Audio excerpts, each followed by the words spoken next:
Shalom saudara-saudara yang Tuhan kasihi.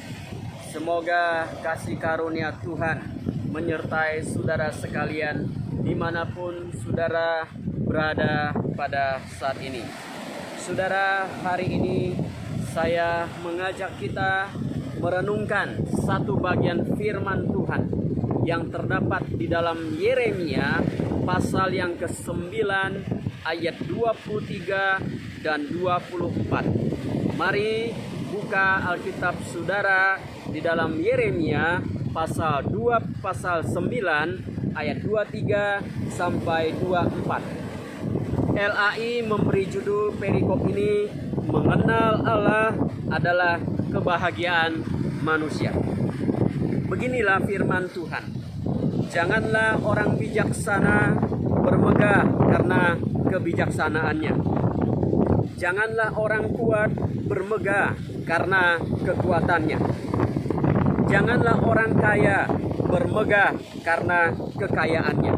Tetapi siapa yang mau bermegah, baiklah bermegah karena hal yang berikut, bahwa ia memahami dan mengenal aku, bahwa akulah Tuhan yang menunjukkan kasih setia, keadilan, dan kebenaran di bumi.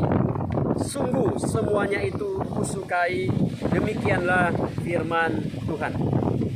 Saudara, saya memberikan tema renungan hari ini adalah bermegahlah secara tepat dan benar. Menurut Kamus Besar Bahasa Indonesia, istilah megah artinya tampak mengagumkan, gagah, kuat, mulia, masyhur, dan bangga. Sedangkan bermegah artinya membanggakan atau berbangga-bangga. Saudara, pernahkah saudara berjumpa dengan orang yang suka bermegah atau membanggakan sesuatu yang dimilikinya? Ketika mencapai sesuatu yang dianggapnya sebagai prestasi, dia menceritakannya kemana-mana sebagai suatu kebanggaannya. Saya yakin kita pernah, bahkan sering berjumpa dengan orang-orang yang seperti itu. Ada orang-orang tertentu dalam hidup ini yang suka sekali membanggakan sesuatu yang telah dicapainya. Entah itu membanggakan prestasi pendidikannya, karirnya, prestasi anak-anaknya, dan sebagainya. Ada orang-orang yang tertentu yang mulutnya tidak bisa diam kalau ada sesuatu yang dicapainya, dan dia akan menceritakan dengan penuh bangga. Saudara, saya rasa bahwa hal itu adalah sangat manusiawi dan tidaklah salah kalau kita bangga dengan sesuatu yang telah kita capai. Tetapi yang salah adalah ketika kita terlalu sering menceritakan prestasi kita kemana-mana dan kepada siapa saja, serta berulang kali, dan kita menjadi sombong dengan semuanya itu. Selalu ada orang-orang yang seperti itu di dalam hidup kita. Berbangga hati terhadap prestasi kita wajar saja, tetapi menjadi sombong dan menggembor-gemborkannya kemana-mana, itu yang tidak wajar. Nah saudara, bagian kitab suci hari ini mengingatkan kita tentang hal yang lebih penting ketika kita ingin berbangga hati. Mari saudara perhatikan kedua ayat ini. Kedua ayat ini merupakan pesan Tuhan yang disampaikan kepada Nabi Yeremia untuk disampaikan kepada umat pilihan Tuhan di dalam Perjanjian Lama. Nabi sedang memberikan peringatan kepada umat pilihan Tuhan karena sekalipun mereka telah dihukum Tuhan, mereka tidak sadar dan tidak bertobat. Hukuman Tuhan sudah di depan mata mereka karena perbuatan dosa mereka, tetapi mereka tidak mau bertobat. Bahkan kalau kita membaca di dalam pasal-pasal lainnya dalam kitab Yeremia, mereka malah menolak Yeremia dan ingin membunuh Yeremia. Saudara, mari kita perhatikan kedua ayat ini. Firman Tuhan di sana berkata, janganlah orang bijaksana bermegah karena kebijaksanaannya. Janganlah orang kuat bermegah karena kekuatannya. Janganlah orang kaya bermegah karena kekayaannya. Ada 3 hal di sini. Yang pertama, orang bijaksana. Orang bijaksana bisa berarti orang yang skillful, orang yang punya ahli di dalam bidangnya, orang yang punya ahli di dalam kehidupannya, orang-orang yang punya bakat yang hebat. Yang kedua, orang kuat. Kuat di sini bisa berarti pahlawan, pemberani, orang besar secara status. Dan yang ketiga, orang kaya. Kaya secara materi atau finansial. Saudara, pada umumnya orang-orang yang memiliki kemampuan tertentu akan bermegah terhadap apa yang mereka miliki. Orang bijak pasti akan bangga dengan kebijaksanaan.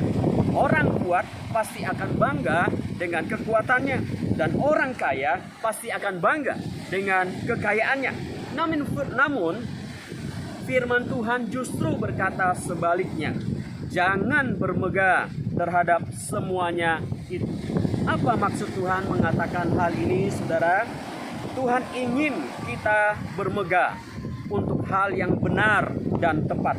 Tuhan ingin menarik kembali fokus hidup kita yang sesuai dengan rencananya yang semula. Tuhan menciptakan manusia agar manusia bersekutu dengannya.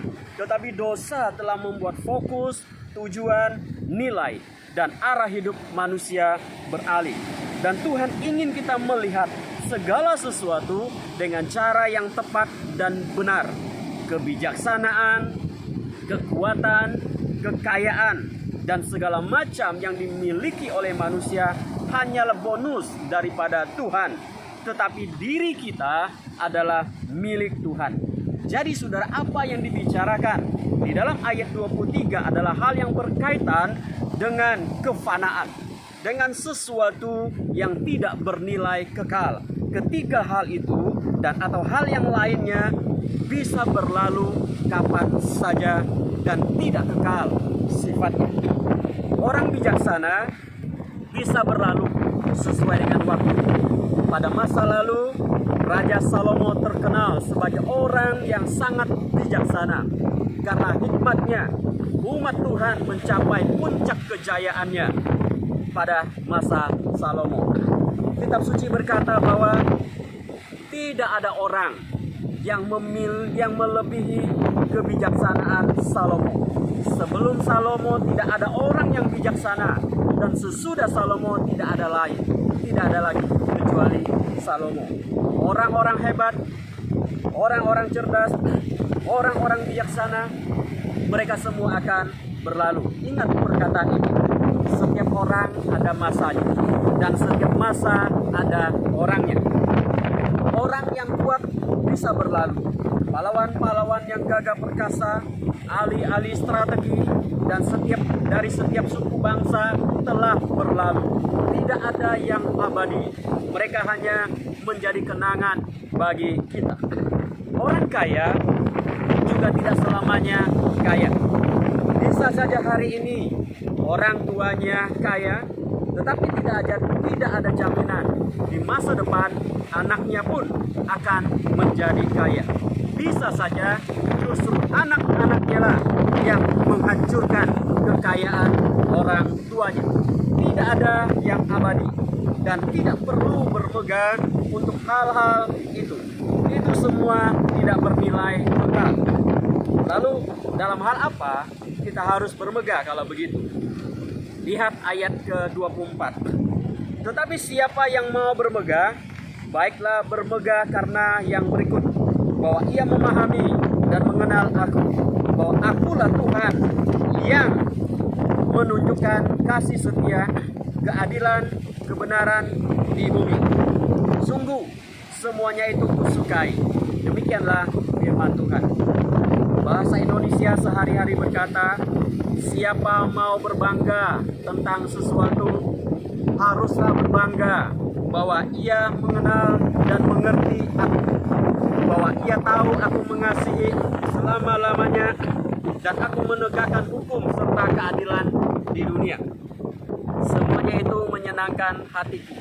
Aku Tuhan yang mengatakan itu. Saudara, jika kita ingin bermegah atau ingin membanggakan sesuatu, berbanggalah kalau kita mengenal dan mengerti hatinya Tuhan.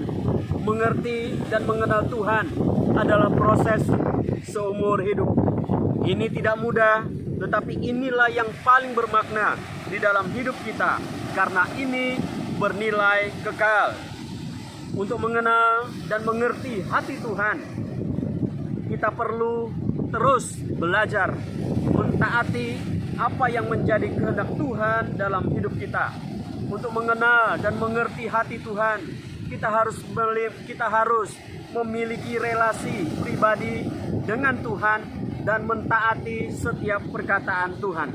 Tetapi sayangnya saudara, banyak orang hanya mengetahui tentang Tuhan.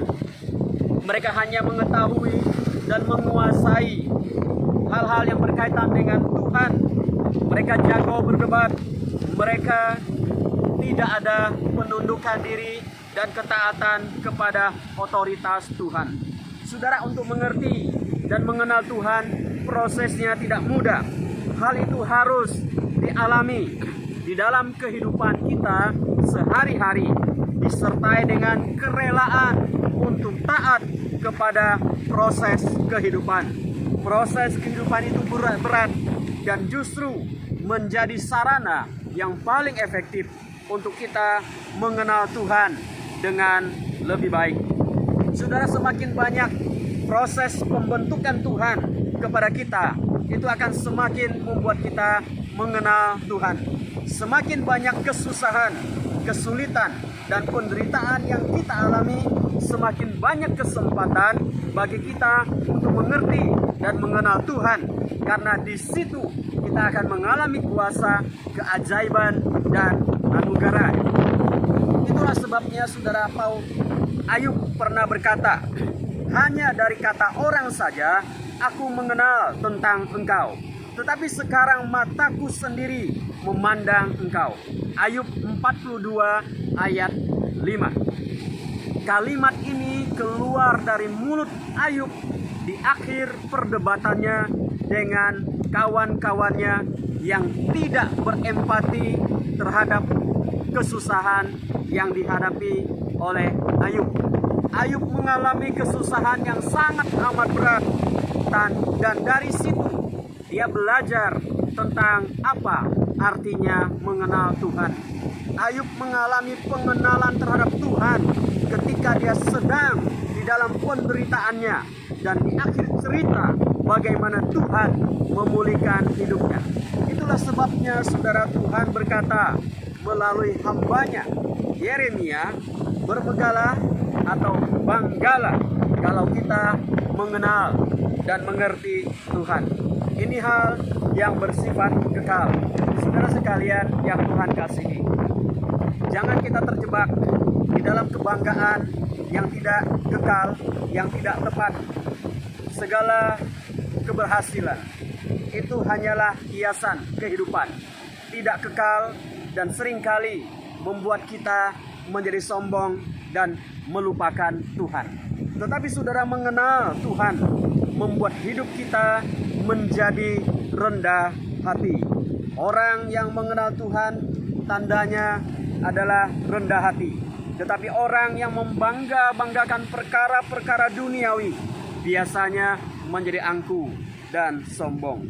Saudara, mari kita belajar mengarahkan rasa bangga kita pada hal yang tepat, yang benar, yang bersifat kekal, dan tidak terjebak di dalam kebanggaan duniawi yang tidak kekal dan yang akhirnya sia-sia. Kiranya Tuhan memberkati saudara kita sekalian, dan kiranya kita berbangga untuk hal-hal yang bersifat kekal dan abadi. Amin.